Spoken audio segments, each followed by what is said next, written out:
Bertie the bus was giving some visitors a tour of the island of Sodor.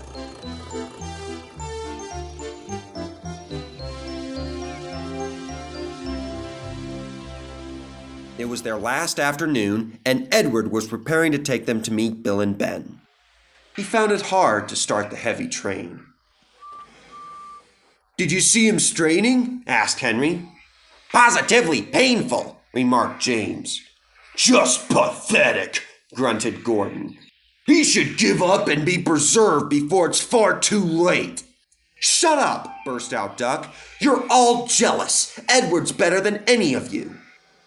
"You're right, Duck," said Boko. "Edward's old, but he'll surprise us all." "I've done it! We're off! I've done it! We're off!" said Edward, as he finally puffed out of the station.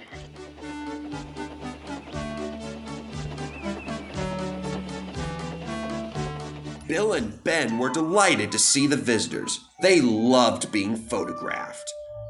Later, they took the party to the China Clay Works in a break film special.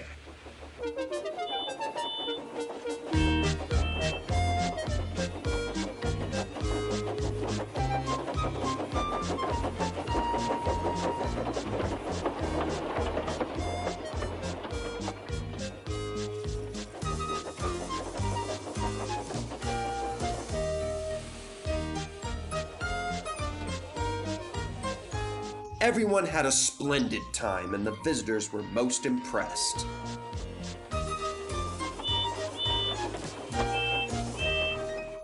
Then Edward took the visitors home. On the way, the weather changed. Wind and rain buffeted Edward. His sanding gear failed, and his fireman rode in front, dropping sand on the rails by hand. Suddenly, Edward's wheels slipped fiercely, and with a shrieking crack, something broke. The crew inspected the damage. Repairs took some time. "One of your crank pins broke, Edward," said his driver. "We've taken your side rods off. Now you're like an old-fashioned engine." "Can you get these people home? They must start back tonight." "I'll try, sir," promised Edward. Edward puffed and pulled his hardest, but his wheels kept slipping and he couldn't start the heavy train. The passengers were anxious. The driver, fireman, and conductor went along the train, making adjustments between the coaches. "We've loosened the couplings, Edward. Now you can pick up your coaches one by one, just as you do with freight cars." "That'll be much easier," said Edward. Come on, he puffed, and moved cautiously forward. The first coach moving helped to start the second, and the second helped the third.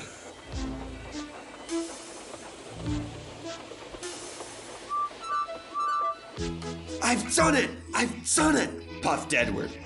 "Steady, boy," said his driver. "Well done, boy. You've got them! And he listened happily to Edward's steady beat as he forced slowly but surely ahead. At last, battered, weary, but unbeaten, Edward steamed into the station. Henry was waiting for the visitors with the special train. Beep, beep! Sir Topham Hatt angrily pointed to the clock, but excited passengers cheered and thanked Edward, his driver, and firemen.